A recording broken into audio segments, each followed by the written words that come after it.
Hi hello ನಮಸ್ಕಾರ ಕರುನಾಡು ಹೊಸ ವಿಡಿಯೋಗೆ ಸ್ವಾಗತ.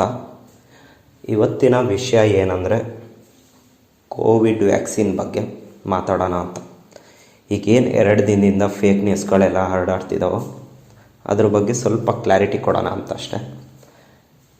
ಏನಂದರೆ ಆಸ್ಟ್ರಾಜೆನಿಕಾ ಅನ್ನೋ ಕಂಪನಿ, ಏನು ಕೋವಿಶೀಲ್ಡ್ನ ತಯಾರಿ ಮಾಡಿದ ಕಂಪನಿ ಏನಂತ ಹೇಳಿದೆ ಅಂದರೆ, ಕೋವಿಶೀಲ್ಡ್ ಹಾಕ್ಸ್ಕೊಂಡಿರೋ ಪೇಷಂಟ್ಸ್ಗಳಿಗೆ ಕೆಲವೊಬ್ಬರಿಗೆ ಸೈಡ್ ಎಫೆಕ್ಟ್ಸ್ ಆಗಿ ಥ್ರೋಂಬೋಸಿಸ್ ಮತ್ತು ಥ್ರೋಂಬೋಸೈಟೋಪೆನಿಯಾ ಆಗ್ತಾಯಿದೆ. ಏನು ಥ್ರೋಂಬೋಸಿಸ್ ಮತ್ತು ಥ್ರೋಂಬೋಸೈಟೋಪೆನಿಯಾ ಅಂದರೆ, ಥ್ರೋಂಬೋಸಿಸ್ ಅಂದರೆ ರಕ್ತ ಹೆಪ್ಪುಕಟ್ಟುತ್ತೆ, ರಕ್ತ ಕಣಗಳು ಹೆಪ್ಪುಕಟ್ಟೋದನ್ನು ಥ್ರೋಂಬೋಸಿಸ್ ಅಂತೀವಿ. ಥ್ರೋಂಬೋಸೈಟೋಪೆನಿಯಾ ಅಂದರೆ ಏನು, ಪ್ಲೇಟ್ಲೆಟ್ಸ್ ಡಿಕ್ರೀಸ್ ಆಗುತ್ತೆ, ಅಂದರೆ ಪ್ಲೇಟ್ಲೆಟ್ಸು ಕಮ್ಮಿ ಆಗ್ತಾ ಬರುತ್ತೆ.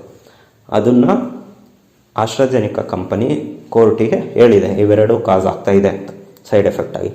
ಈಗ ಯಾವುದೇ ಕಂಪ್ನಿ ಆಗಲಿ ಒಂದು ಡ್ರಗ್ನ ತಯಾರಿ ಮಾಡಬೇಕಾದ್ರೆ ತಲೆಯಲ್ಲಿ ಹಿಡ್ಕೊಳೋದು ಬಂದ್ಬಿಟ್ಟು ಮ್ಯಾಕ್ಸಿಮಮ್ ಬೆನಿಫಿಟ್ನ ತಲೆಯಲ್ಲಿ ಹಿಡ್ಕೊಳುತ್ತೆ ಮತ್ತು ಲೆಸ್ ಸೈಡ್ ಎಫೆಕ್ಟ್ನ ತಲೆಯಲ್ಲಿ ಹಿಡ್ಕೊಂಡು ಪ್ರಿಪೇರ್ ಮಾಡ್ತಾರೆ. ಬರೀ ಕೋವಿಡ್ ವ್ಯಾಕ್ಸಿನ್ ಮಾತ್ರ ಈ ಥರ ಸೈಡ್ ಎಫೆಕ್ಟ್ ಕಾಸ್ ಮಾಡ್ತಾ ಇದೆಯಾ? ಇಲ್ಲ. ಈಗ ಎಕ್ಸಾಂಪಲ್ ತಾನೋದಾದರೆ BCG ವ್ಯಾಕ್ಸಿನ್ ಸಮೇತ ಆರ್ಥ್ರೈಟಿಸ್ನ ಕಾಸ್ ಮಾಡುತ್ತೆ. ಹಾಗಾಗಿ ವ್ಯಾಕ್ಸಿನ್ ಹಾಕ್ಸ್ಕೊಂಡಿರೋರು ಭಯ ಬೀಳೋ ಅಂಥ ಅವಶ್ಯಕತೆ ಇಲ್ಲ. ಮತ್ತು ಯಾವಾಗ ಸೈಡ್ ಎಫೆಕ್ಟ್ ಆಗುತ್ತೆ ಅಂದರೆ, ಹಾಕ್ಸ್ಕೊಂಡು 6 ರಿಂದ 8 ವಾರಗಳು ಒಳಗೇ ನಮಗೆ ಅದರ ಸೈಡ್ ಎಫೆಕ್ಟ್ ಕಾಣ್ತಾ ಬರುತ್ತೆ. ಈಗ ನಾವು ವ್ಯಾಕ್ಸಿನ್ ಹಾಕ್ಸ್ಕೊಂಬಿಟ್ಟು ಆಲ್ರೆಡಿ 2 ಇಯರ್ಸ್ ಆಯಿತು. ಹಾಗಾಗಿ ಯಾರು ಭಯ ಬೀಳೋ ಅಂಥ ಅವಶ್ಯಕತೆ ಇಲ್ಲ.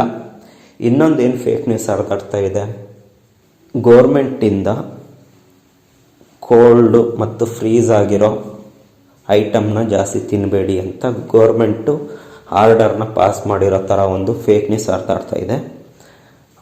ಆ ಥರ ಗೋರ್ಮೆಂಟ್ ಯಾವುದೇ ರೀತಿಯಾದಂಥ ಆರ್ಡರ್ನ ಪಾಸ್ ಮಾಡಿಲ್ಲ. ದಯವಿಟ್ಟು ಫೇಕ್ ನ್ಯೂಸ್ಗಳನ್ನೆಲ್ಲ ನೋಡಿ ಭಯ ಬೀಳಬೇಡಿ. ಮತ್ತು ಆದಷ್ಟು ಈ ವಿಡಿಯೋನ ಶೇರ್ ಮಾಡಿ, ಲೈಕ್ ಮಾಡಿ, ಸಬ್ಸ್ಕ್ರೈಬ್ ಮಾಡಿ. Thank you.